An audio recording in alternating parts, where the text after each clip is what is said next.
tecnologia continua trazendo notícias empolgantes envolvendo a literatura. E nem tudo são desgraças nas notícias que envolvem literatura. De vez em quando aparece alguma notícia bem bacana falando sobre como a tecnologia está ajudando o desenvolvimento da história da literatura na humanidade.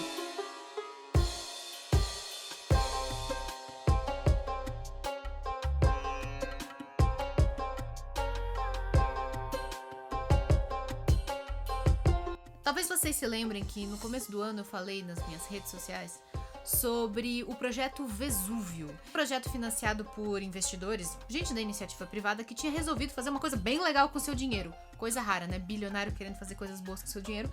Eles queriam premiar estudantes e pessoas, quem quer que fosse, que tivesse a capacidade de traduzir os rolos carbonizados de papiro que tinham sido destruídos na época da erupção do vulcão Vesúvio. A mesma erupção que, quase 2000 anos atrás, destruiu a cidade de Pompeia.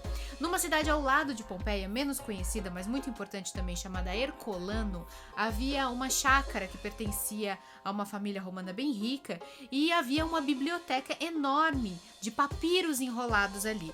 Para quem não sabe, antigamente os livros não eram vendidos e fabricados assim, nesse formato assim, brochura, mas eles eram fabricados em papiro, que é um tipo de papel primitivo, feito de uma planta que vinha lá do Egito, e enrolado em rolinhos, assim, o famoso rolo de papiro, né, que a gente vê na imaginação sempre que fala do mundo antigo. E as bibliotecas tinham estantes, como essas que eu tenho aqui atrás, que continham muitos e muitos rolos. Nessa chácara dessa família romana muito rica, havia uma biblioteca bem grande de livros escritos em latim e grego, provavelmente.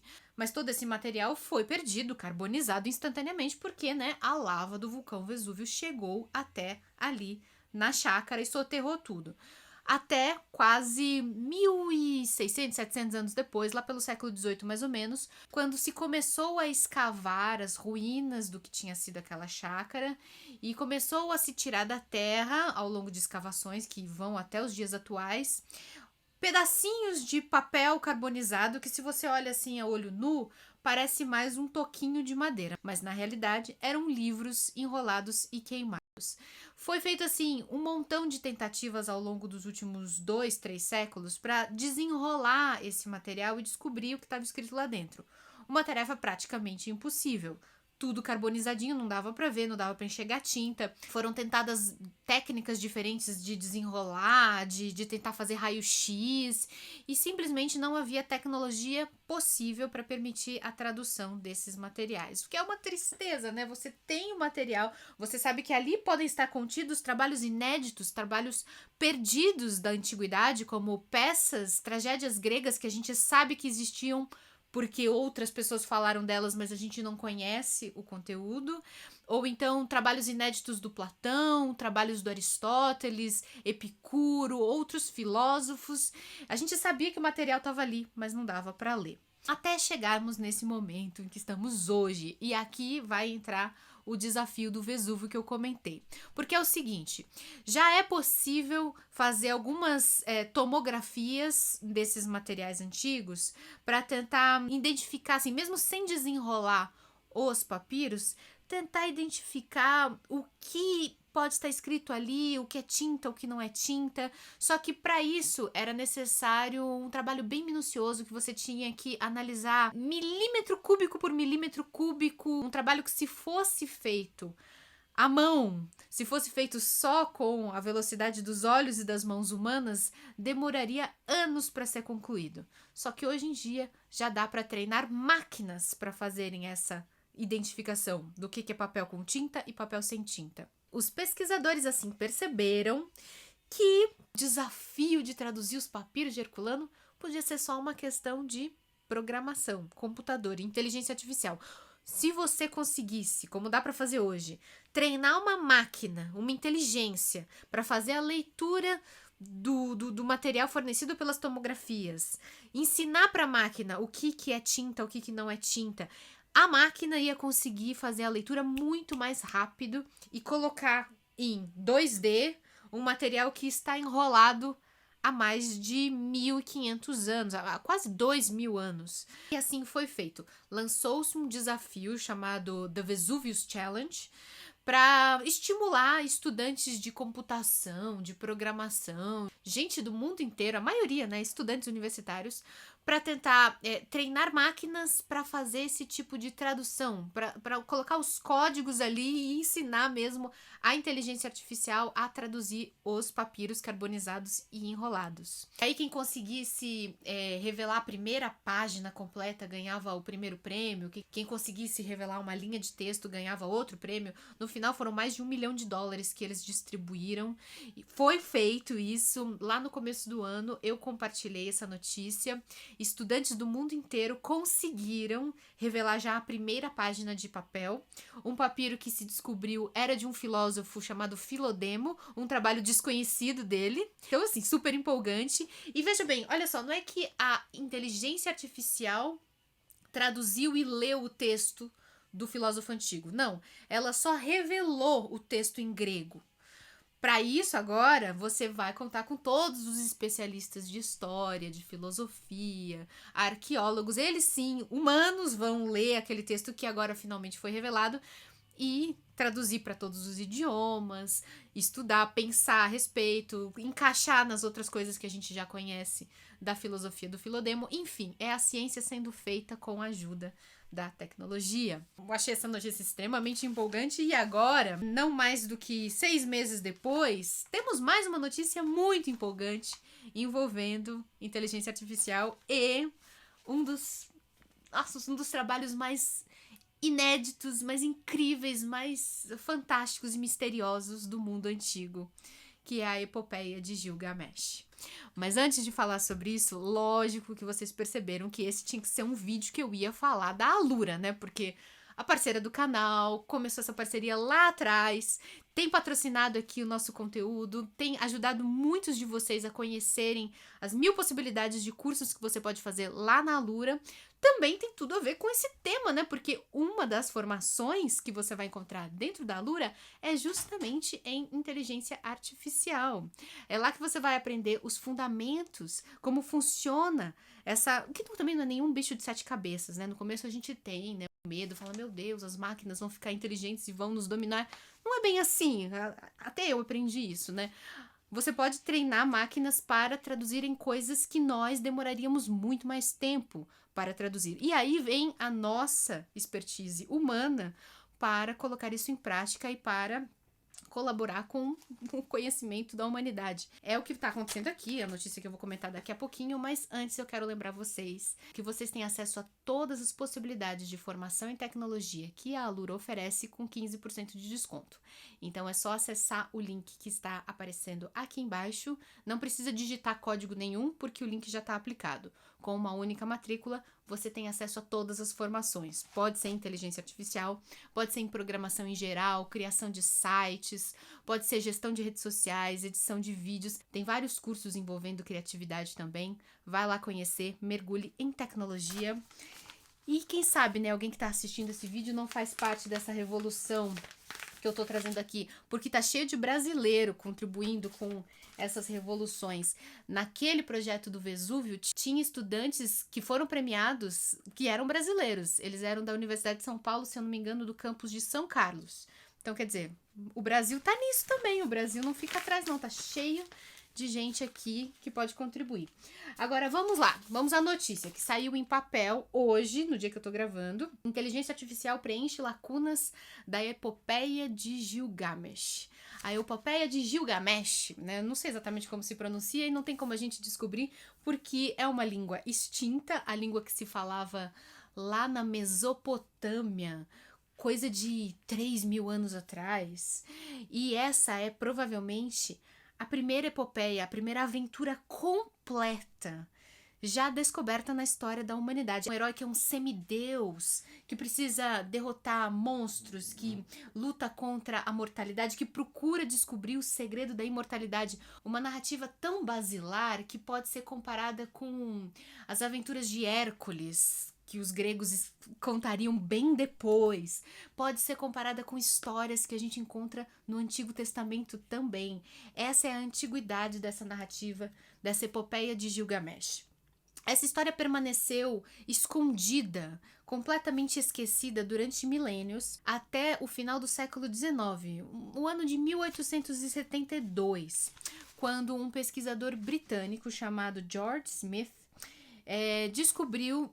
resolveu analisar melhor tabuletas de argila que os ingleses começavam a trazer da Mesopotâmia durante o auge do Império Britânico no século XIX. Eles coletaram relíquias e materiais históricos de muitas localidades no Egito, na Turquia, no Iraque, em todos os lugares onde o Império Britânico colocava suas mãos. E boa parte dessas riquezas foi roubada, e foi levada para o Museu Britânico, onde se encontram até hoje. Só que boa parte desses materiais eram incompreensíveis para os arqueólogos no século XIX. Eles eram tabuletas de argila com uma escrita muito diferente que pouca gente conseguia entender. Por quê? Porque os mesopotâmicos, eles eram um povo que... A gente tá falando aqui, para você ter algum tipo de referência, de cidades como a Babilônia, por exemplo. Essas cidades que são mais antigas até do que os textos bíblicos, Eles eram tão antigos que eles não tinham a tal da tecnologia do livro em papiro. Eles não conheciam o papel, um material flexível que podia ser enrolado. Mas eles conheciam a escrita e se comunicavam em tabuletas de argila, usando um tipo de palito que podia ser usado assim quando a argila estava macia dentro dessas tabuletas. Você fazia marquinhas e assim escrevia coisas. Era essa a comunicação mais corriqueira durante os tempos mesopotâmicos. A gente está falando, por exemplo, dos assírios, por exemplo, que foram um império muito importante. Eles se comunicavam nessa escrita, que foi batizada de escrita cuneiforme, e que quando foi descoberta, a partir do século XIX, desenterrada do meio do chão, ela era completamente desconhecida, pouca gente conseguia ler aquilo. Então, um pesquisador estava analisando estas tabuletas, ele tinha algum conhecimento da escrita cuneiforme, ele conseguia traduzir alguma coisa, e ele percebeu que naquela plaquinha ali tinha fragmentos de uma história. Não eram como outras coisas que eles encontravam escritas, porque eles encontravam de tudo escrito nessas tabuletas. Eram a comunicação que os mesopotâmicos usavam. Então tinha de tudo. Tinha lista de compras, tinha testamentos, tinham inventários, tinham comunicações, cartas que se mandavam uma pessoa para outra. Tinha coisas banais e tinham até exercícios escolares, exercícios de ditado. Esse cara acabou descobrindo um fragmento de uma história. Ele percebeu que era uma história que provavelmente ele era a primeira pessoa que estava lendo em mais de 2000 anos. Imagina só a empolgação. Esse foi só o que ele conseguiu, descobrir na época, fragmentos de uma história. Ao longo do século XIX e XX, outros fragmentos desta mesma narrativa foram sendo encontradas em muitas outras tabuletas tiradas do meio da terra. Estima-se que existam até 500 mil de tabuletas ou fragmentos, pedacinhos, caquinhos de tabuletas com coisas escritas. E esses 500 mil de tabuletas estão espalhados em museus do mundo inteiro, coleções privadas. O desafio de pesquisadores, arqueólogos, historiadores era tentar reunir tudo isso, traduzir e descobrir coisas sobre o mundo antigo. E foi assim que ao longo do tempo se conseguiu, coletando daqui e dali, formular uma narrativa completa que chegou a ser publicada. Eu tenho aqui uma edição publicada pela editora Martins Fontes, chamada A Epopeia de Gilgamesh. Aqui a gente tem a história desse herói, que, como eu falei, lembra muito a história do herói Hércules, da antiguidade grega, por exemplo, e ela tem semelhanças incríveis também com passagens do Antigo Testamento, como um personagem que lembra demais o Noé, com a sua arca, que enfrenta um dilúvio, e muitos historiadores, inclusive, acreditam que essa história dos babilônicos inspirou depois os hebreus a escreverem a sua história do dilúvio de Noé. São influências muito antigas da história dos primórdios da humanidade. Foi possível, então, compor a narrativa, com começo, meio e fim, mas eles sabiam que estava incompleto. Estima-se que em torno de 30% da narrativa ainda é desaparecido, ainda é desconhecido. Tem lacunas nessa história, pedaços em que a história, cenas que elas não terminam, que daí já pulam para a próxima, porque você, né, não sabe tudo. Agora, um projeto de inteligência artificial está ajudando pesquisadores a fazerem o que até hoje não foi possível, que é compilar todos esses fragmentos de história de várias tabuletas diferentes, de vários caquinhos de argila que foram sendo descobertos na região onde hoje é o Iraque, onde antigamente estavam localizadas as cidades da Mesopotâmia. E a inteligência artificial é que está conseguindo reunir os dados, juntar as informações e disponibilizar isso para pesquisadores do mundo inteiro que tenham a capacidade de interpretar a escrita cuneiforme. Porque é isso, assim, no tempo de uma única vida, um pesquisador não conseguiria ter acesso a todo esse material, traduzir tudo, transcrever os desenhinhos, juntar um caquinho no outro. É preciso muito processamento de dados. Então é por isso que ainda tem 30% dessa obra desconhecida, mas provavelmente ela está espalhada nesse material todo, porque era uma narrativa conhecida. Uma narrativa que se contava nas histórias, que os estudantes escreviam em exercício, por exemplo, de ditado, eles escreviam a epopeia de Gilgamesh para treinar a escrita. Então é possível que todo o conteúdo exista, mas ele ainda não tenha sido compilado e traduzido. Agora, esse projeto de inteligência artificial conduzido pelo Instituto de Assiriologia da Universidade Ludwig Maximilian em Munique, na Alemanha, está conseguindo reunir materiais que vieram de museus do mundo inteiro.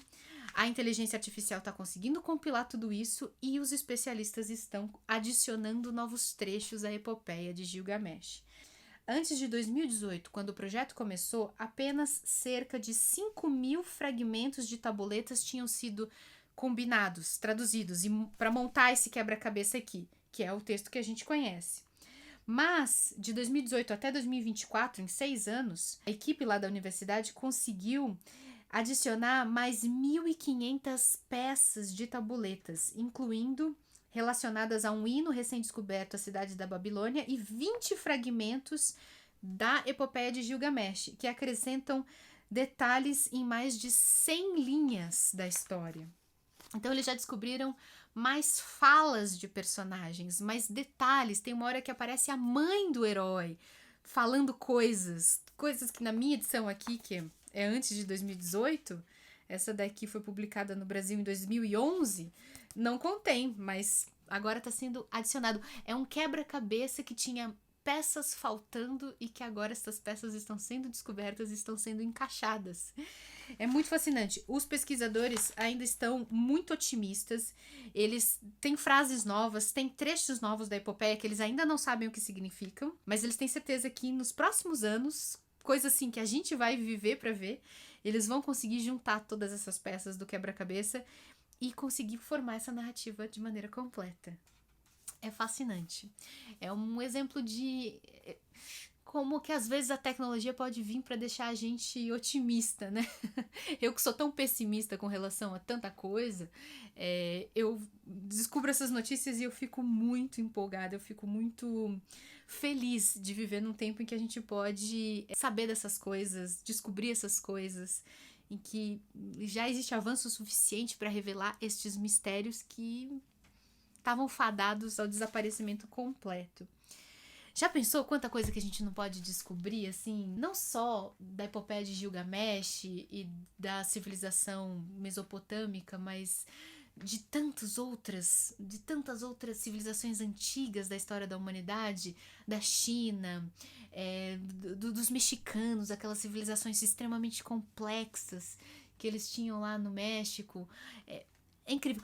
Eu fico torcendo para que algum dia eles consigam traduzir também a escrita em nós que os incas deixaram.